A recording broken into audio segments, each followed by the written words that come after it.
اللہ تعالیٰ قائم ہے اور انہیں آپ کے مطابق موت آئی ہے، اللہ تعالیٰ ماں کے پیٹ میں تصویریں بناتا ہے، صورت بناتا ہے، یہ ایسے نہیں ہے۔ اور پھر اللہ تعالیٰ ساری کائنات کا علم رکھتا ہے۔ کیا حضرت عیسیٰ علیہ السلام کو ساری کائنات کا علم تھا؟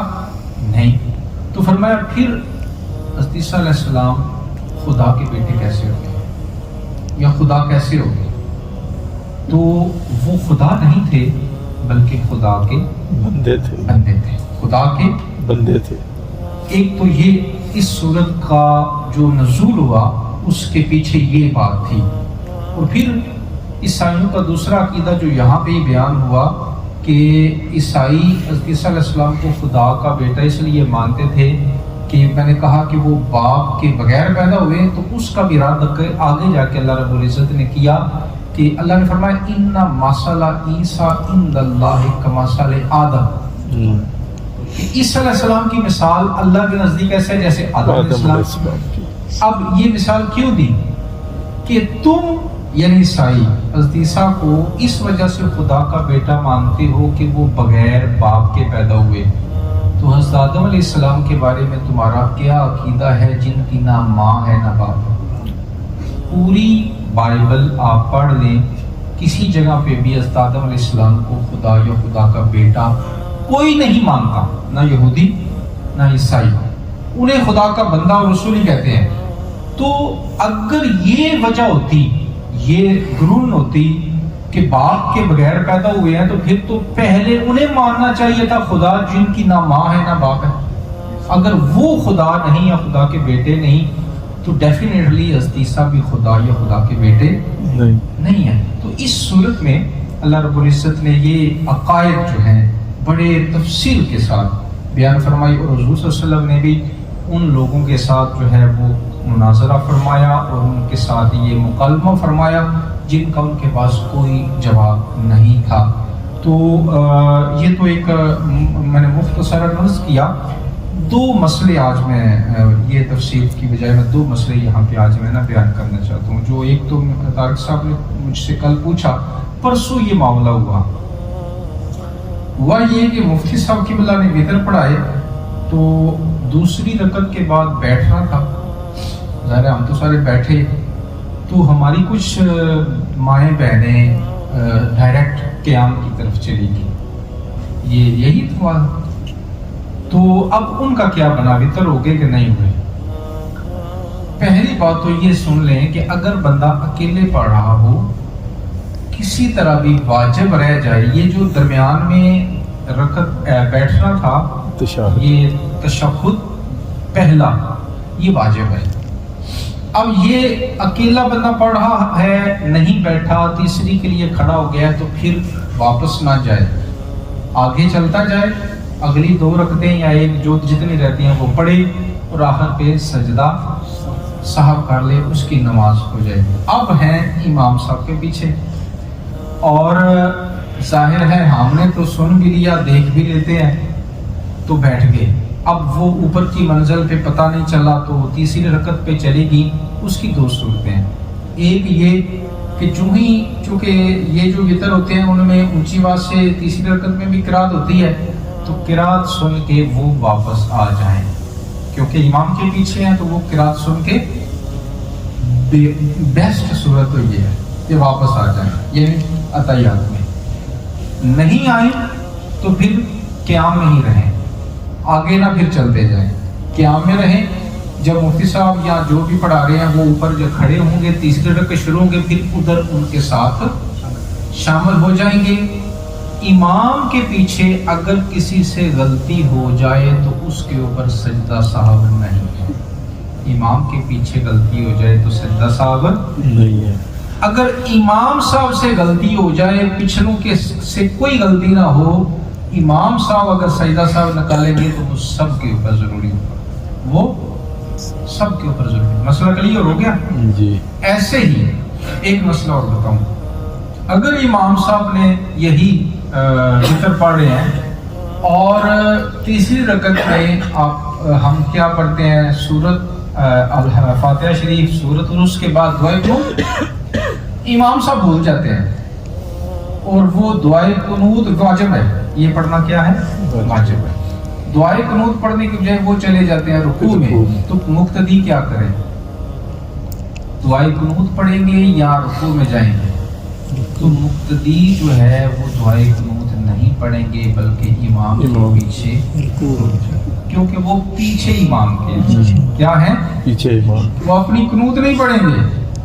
اگر وہ فالو نہیں کریں گے اور امام صاحب رکوع چلے گئے، رکوع سے اٹھ گئے، تو ان کی نماز ختم، ان کی نماز، کیونکہ انہوں نے پوری ایک جو ہے نا حصہ یعنی رکوع والا انہوں نے فالو ہی نہیں کیا، وہ فالو سے نکل گئے، اقتداء سے نکل گئے، تو ان کی وہ نئے سرے سے پڑھنا پڑے گی، ٹھیک ہے؟ تو اگر امام صاحب چلے گئے رکوع میں، دعائے قنوت مس ہوگی، بھول گئے، تو انہیں بھی چاہیے کہ وہ چلے جائیں پیچھے اور پھر آخر پہ اکٹھے جو ہے وہ کیا ہے سجدہ سہو کریں گے اور نماز ٹھیک ہو جائے گی۔ ایک مسئلہ تو یہ تھا۔ دوسرا مسئلہ، امام صاحب کے پیچھے سب سے زیادہ ثواب ہے پیچھے کھڑے ہونے والے، جو پہلی صف ہے نا، پہلی صف سب سے زیادہ ثواب ہے پہلی صف کا امام صاحب کے پیچھے، اور امام صاحب کے پیچھے پہلی صف میں سب سے زیادہ ثواب ہے جو بالکل پیچھے کھڑے ہو۔ پیچھے کھڑے ہونے والا وہ ہونا چاہیے جو اگر کوئی مسئلہ ہو تو پیچھے سے وہ آگے ہو کے جماعت پوری کرا سکے۔ دو رکھتے ہیں ہوں امام صاحب کے ساتھ کوئی پرابلم ہو جاتی ہے اور وہ پیچھے ہٹنا پڑ جاتا ہے انہیں، تو پیچھے والا بندہ اتنا ہو کہ وہ آگے بڑھ کے نماز کو مکمل کرا سکے، سب سے زیادہ ثواب تو وہ ہے۔ پھر ان کے دائیں طرف، ٹھیک ہے جی، جو دائیں طرف ہیں وہ، اب یہاں پہ ہے، اب دائیں طرف کا ثواب ہے، اس کا مطلب سارے دائیں طرف کھڑے ہوتے جائیں؟ نہیں، حدیث شریف میں آتا ہے، روایت میں آتا ہے کہ جو بندہ بعد میں آئے وہ دیکھے کہ کس سائڈ پہ بندے تھوڑے ہیں، جس سائڈ پہ بندے تھوڑے ہوں ادھر کھڑا ہو۔ اگر وہ یہ چیز ذہن میں نیت رکھ کے صف کو کہ صف برابر رہے دونوں طرف، یہ نیت رکھ کے وہ چاہے بائیں طرف ویسرے بھی کھڑا ہوگا اس سے زیادہ ثواب ملے گا، کیونکہ صف کو دونوں سائڈوں سے برابر رکھنا یہ اہم ہے۔ پہلی بات یہ نہیں کہ سارے دائیں طرف کھڑے ہوتے جائیں، نہیں، اگر دائیں طرف زیادہ ہیں تو پیچھے آنے والوں کا خیال رکھنا یہ ضروری ہے کہ اگر سارے ادھر نہیں ادھر، یہاں پہ میں اکثر یہ مسئلہ میں نے کئی دفعہ پہلے بھی بتایا، وضو کرتے ہیں اور ساتھ شامل ہو جاتے ہیں، ادھر ہو سکتا ہے 2 بندے اور ادھر 6 بندے ہو جائیں، تو میں نے یہ پہلے بھی عرض کیا ہے ایسا نہیں کرنا چاہیے، بلکہ اگر ادھر زیادہ ہیں دائیں کو تو پھر جو پیچھے والے ہیں وہ چیک کریں کہ یہاں پہ صف تھوڑی ہے تو میں ادھر شامل ہوں۔ جو یہ نیت رکھ کے اس سائڈ پہ یعنی بائیں سائڈ پہ بھی کھڑا ہوگا تو اس سے زیادہ ثواب ملے گا، کیونکہ اس نے صف کو بیلنس کرنے کی کوشش کی۔ ایک چیز یہ، دوسری چیز یہ کہ بندوں جو صف بنائیں پھر درمیان میں فاصلہ نہ چھوڑیں۔ اب صورت یہ ہے اگلی صف میں ایک بندے کی جگہ ہے، بندے ہیں 2، تو کیا کریں؟ آگے ایک کی جگہ ہے، بندے 2 ہیں، تو پھر وہ ایک جو ہے وہ آگے نہ کھڑا ہو، پیچھے 2 کھڑے، پیچھے 2 کھڑے ہوں، اور 2 کہاں کھڑے ہوں؟ کارنر میں نہیں کھڑے ہونا، درمیان میں کہاں کھڑے ہونا ہے؟ امام صاحب یہ ضرور دھیان رکھا کریں کہ جو پیچھے والے ہوتے ہیں نا درمیان میں جگہ خالی ہوتی ہے اور وہ سائڈوں پہ کھڑے ہو جاتے ہیں، چاہے وہ کرسیوں والے ہیں یا چاہے جو، اگر بندے اور نہیں ہیں تو درمیان سے پیچھے والی صف، جیسے ہم اگلی صف درمیان سے شروع کرتے ہیں نا، ایسے پچھلی صف کی جو ہے وہ درمیان سے شروع کرنی چاہیے۔ اللہ تعالیٰ عمل